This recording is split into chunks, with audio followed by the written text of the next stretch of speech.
اللہ الرحمن الرحیم السلام علیکم۔ ایک مرتبہ حضرت نوح علیہ السلام ایک راستے سے گزر رہے تھے کہ ایک بوڑھا نظر آیا۔ وہ بہت لاغر تھا، چلنے کی تاب نہیں تھی۔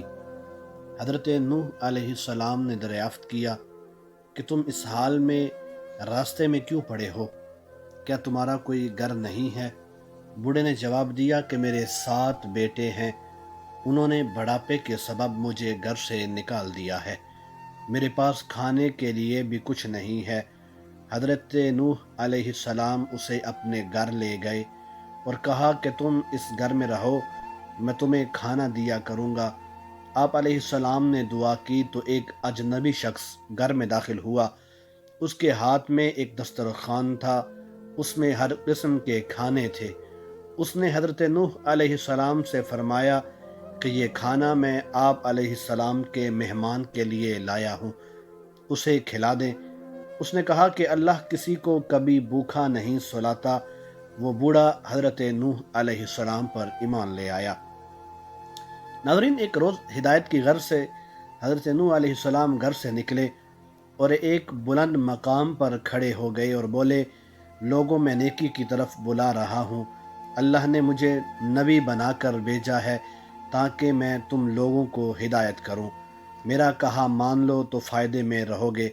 تم لوگ ماں باپ کی خدمت کیا کرو، انہیں گھر سے نہ نکالو، انہیں تکلیف مت دو، ضرورت مندوں کی ضرورت پوری کرو، یتیموں، بیواؤں اور محتاجوں کی مدد کیا کرو، بیماروں کی عیادت کیا کرو۔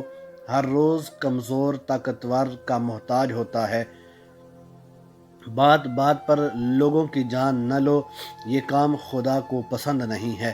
اگر تم سب اللہ کے احکام پر عمل کرو تو وہ تمہارے لیے کثرت سے تم پر بارش بھیجے گا، مال اور اولاد میں ترقی دے گا، تمہارے لیے نہریں بہائے گا۔ حضرت نوح علیہ السلام ہر ایک شخص کے پاس جا کر ہدایت کرتے، کبھی کبھی اجتماع سے بھی خطاب کرتے۔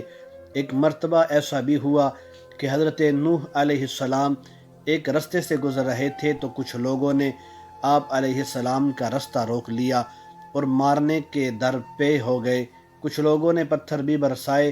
ایک شخص آگے آیا، لوگوں سے کہا کہ تم اسے کیوں مارتے ہو؟ اس نے تمہارا کیا نقصان کیا ہے؟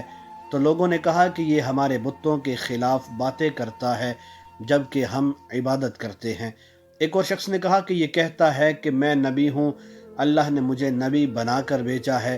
یہ تو ہم ہی جیسا انسان ہے، یہ کھاتا پیتا کام کرتا ہے، اس کے پاس دولت بھی نہیں ہے۔ خدا کو اگر نبی بنانا ہوتا تو کسی سردار اور امیر آدمی کو نبی بناتا۔ حضرت نوح علیہ السلام نے جواب دیا، میرے رسول ہونے کا سب سے بڑا ثبوت یہ ہے کہ میں تمہارے ہی معاشرے کا فرد ہوں، لیکن اس کے باوجود میں تمہاری طرح بے جان بتوں کو نہیں پوجتا۔ دوسرا بڑا ثبوت یہ ہے کہ میں تم لوگوں کو نصیحت کر رہا ہوں، لیکن اس کا کوئی معاوضہ تم سے طلب نہیں کرتا۔ میرا اجر تو اللہ کے ذمہ ہے۔ میں تو یہ کہتا ہوں کہ کسی پر ظلم نہ کرو۔ میں تو تم سب کو نیکی اور بھلائی کی طرف بلا رہا ہوں، میں تمہارا خیر خواہ ہوں۔ ان میں سے ایک نے کہا، نوح بادشاہ یا سردار بننا چاہتا ہے تاکہ اس کی عزت ہو۔ حضرت نوح علیہ السلام نے فرمایا، تمہاری عقلوں کو کیا ہو گیا ہے کہ پتھروں کی پوجا کر رہے ہو؟ اے قوم، اللہ کی عبادت کرو، وہی عبادت کے لائق ہے، اللہ کے سوا کوئی معبود نہیں ہے۔ جب تم اللہ پر ایمان لاؤ گے تو تم برائی سے دور رہو گے۔ میں نہ بادشاہ بننا چاہتا ہوں نہ سردار، میں تو صرف نیکی کی طرف بلا رہا ہوں۔ کیا تم نہیں دیکھتے کہ اللہ نے چاند اور سورج پیدا کیے، چلنے کے لیے فرش بنایا اور تمہیں نعمتیں دی؟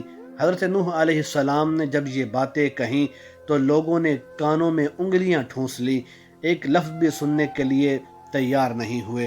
حضرت نوح علیہ السلام نے اپنی قوم کو سمجھایا اور فرمایا کہ اے نادانوں، یہ کیوں نہیں سمجھتے؟ یہ دنیا تو ایک آزمائش کی جگہ ہے، تمہارے سامنے اچھائی اور برائی دونوں ہیں۔ اے قوم، میں تم کو آنے والے دن سے ڈراتا ہوں، اس دن کوئی کسی کے کام نہیں آئے گا۔ دیکھو، جو غریب ہیں مجھ پر ایمان لائے ہیں لیکن تمہیں دولت کا غرور ہے۔ اے قوم، غریبوں کے ساتھ حسن سلوک سے پیش آؤ، ننگوں اور بھوکھوں کا خیال رکھو۔ ان میں سے ایک سردار نے غرور اور تکبر سے کہا، فرض کرو کہ ہم تمہاری بات مان لیتے ہیں، کیا تم پر ایمان لا کر غریب اور 2 ٹکے کے لوگوں کے ساتھ مل جائیں جو تمہارے ساتھ ایمان لائے ہیں؟ ایسا نہیں ہو سکتا۔ وہ آپ کو ذلیل کرنے کی کوشش کرتے، مذاق اڑاتے، آوازیں کستے، منہ پھیر لیتے، گالیاں دیتے، مارنے کی کوشش کرتے، بلکہ ایک روز آپ کو مارا بھی تھا، لیکن آپ علیہ السلام نے صبر کا دامن ہاتھ سے نہ چھوڑا بلکہ اپنا کام جاری رکھا۔ آپ کی